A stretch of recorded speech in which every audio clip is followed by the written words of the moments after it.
Hello, hi everyone. This is Ronnie Maiche and welcome back to my channel. So before I start my video today, let me clarify you all. It was an inadvertent error while reporting the news from many sources, and it went so viral in social media that Chinese weightlifter gold medalist will go for dope tests, and once she failed the test, the gold medal will be in favor of Mirabai Chanu.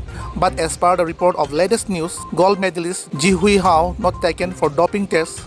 The gold medal in the weightlifting 49 kg category will stay with China Zhihui Hou, and Mirabai Chanu will remain the silver medalist. Earlier it was reported Zhihui Hou will be tested by anti-doping authorities, and if she fails the test, then Chanu stands a chance to be awarded gold.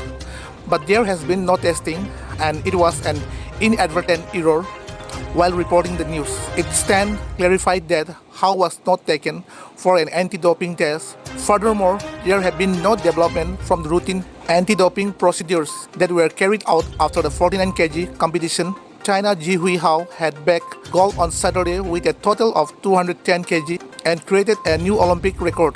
Mirabai Chanu had opened India medal tally on Saturday as she bagged a silver at the Tokyo International Forum.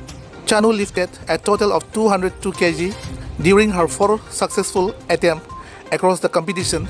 China Zhihui Hou created a new Olympic record, while Indonesian Windy Cantika Aisyah grabbed bronze with a total of 194 kg. With this monumental silver medal, Chanu became the second Indian weightlifter to win an Olympic medal after Karnam Malleswari bagged bronze in the 69 kg category at the 2000 Sydney Games, when the weightlifting arena was open to women for the first time.